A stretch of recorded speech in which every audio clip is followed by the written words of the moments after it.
चलो ये तो हो गया बाहर की बात। अब आई दोस्ती दुश्मनी की बात, जिसमें दोस्ती दुश्मनी है उनको किस रूप में भगवान को देखे। तो यहाँ लिखा है कि भगवान का जो हृदय है ना वो धर्म है, विराट भगवान का, और विराट भगवान की जो पीठ है वो अधर्म है।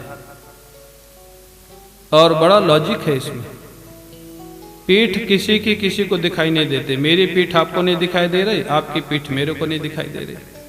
माने अधर्म के काम सारे छिपा के किए जाते, हाँ दिखाई नहीं देते, पता नहीं लगते, और धर्म के काम सारे बता के किए जाते।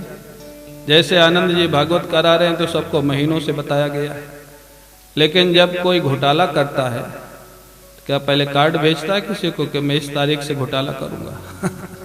अधर्म के काम सारे छिपा के किए जाते और धर्म के काम सारे बता के दिखा के। तो कहने का अर्थ क्या है, अच्छा व्यक्ति जो हुए, सज्जन हुए, धर्मात्मा हुए, वो जब दिख जाए तो उसको समझो ये भगवान का हृदय है। और जब दुष्ट व्यक्ति दिख जाए, जिसको देख के आपको नफरत होती है, उसको देख करके मन में भाव लाओ ये भगवान की पीठ है। अच्छा व्यक्ति भगवान का हृदय है, खराब व्यक्ति भगवान की पीठ है।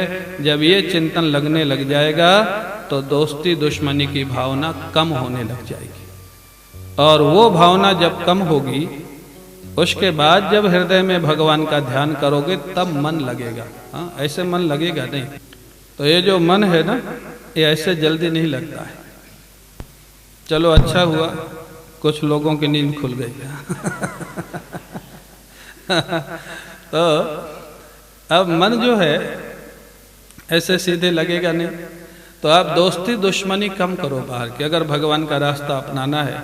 और उसके बाद ध्यान करें, कैसे करें? बोले अंदर भगवान का ध्यान करो, जप करो और ध्यान करो। हृदय में भगवान विराजमान है कमल के आसन पर, आप उनको पाते हैं, वो आपको आशीर्वाद देते हैं, आपके सिर पे हाथ रखते हैं। ऐसा ध्यान हृदय में करो ठाकुर जी का, चैतन्य ध्यान, जिसको लाइव ध्यान बोलते हैं। जड़ ध्यान नहीं करना, मूर्ति या चित्र का ध्यान करोगे तो कितनी देर लगेगा। चैतन्य, भगवान मुस्कुराते हैं, आपके सिर पे हाथ रखते हैं, आपको आशीर्वाद देते हैं। ऐसे नाचते हुए श्री कृष्ण का ध्यान करो।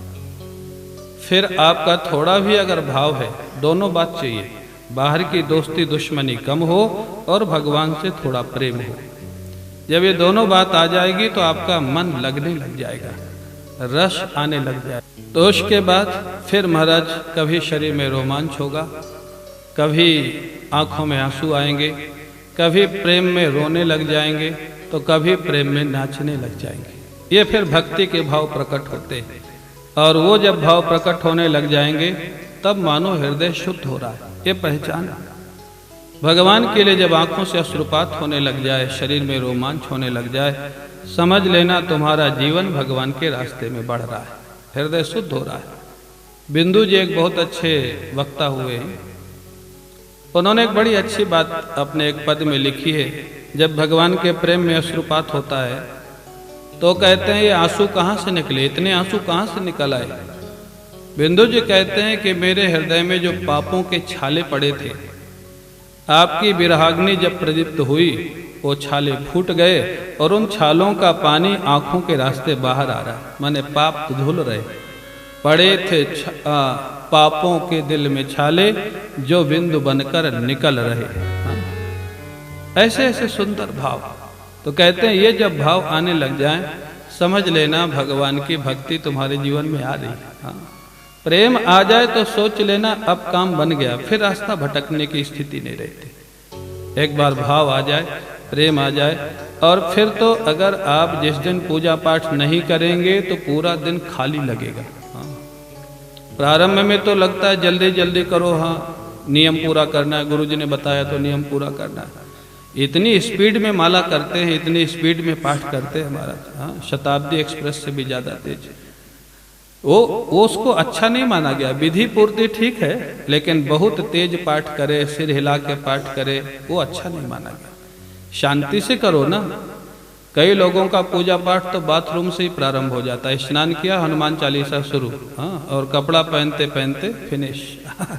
माने हनुमान जी के लिए इतना ही टाइम है, उससे ज़्यादा टाइम हनुमान जी के। अब हनुमान जी भी देख के हंसते होंगे कि कैसा मेरा भगत है, हाँ, इसके पास मेरे लिए 15-20 मिनट का भी समय शांति से नहीं है, हाँ, कि बैठ के पूजा पाठ करें। कई लोग कहते हैं महाराज चलते फिरते कर ले, मैंने कहा ना करने से करना अच्छा है, कर लो कोई बात नहीं, लेकिन बैठ के करो ना। जो सारे संसार का मालिक है उसके लिए आप आधा घंटा नहीं दे सकते हो तो फिर क्या आशा रखोगे उससे, हाँ। जब आपत्ति विपत्ति आती है, भगवान आपने क्या कर दिया, आपने भगवान के लिए क्या किया, हाँ? भले वो हमारे भाग्य से आई हो, लेकिन भगवान दोष भगवान पे ही जाता है, हाँ? भगवान ये क्या कर दिया, हाँ? भगवान क्यों करेंगे, भगवान तो अच्छे ही करते, तुम्हारे भाग्य का दुख भी वो दूर करते, भगवान को क्यों दोष देना। ऐसे जब धीरे धीरे ये बात आती है, व्यक्ति के जीवन का कष्ट दूर हो जाता है और कोई महापुरुष आकर के ज्ञान का उपदेश देता है तो अज्ञान की निवृत्ति हो जाती है। राजा परीक्षित ये सुन करके प्रसन्न हो गए, हाँ, उनके अज्ञान की निवृत्ति हो गई। उत्तम श्रोता थे, पहले दिन ही कथा में उनका काम हो गया। अब काम हो गया तो 6 दिन क्या करें, हाँ, देखो जब प्रेम हो गया, अब राजा परीक्षित सोचे सुखदेव जी कहीं रुकते तो है नहीं, अगर मैं कह दूंगा मेरा काम हो गया तो ये उठ के चले जाएंगे, और इतनी अच्छा फिर कथा कौन सुनाएगा।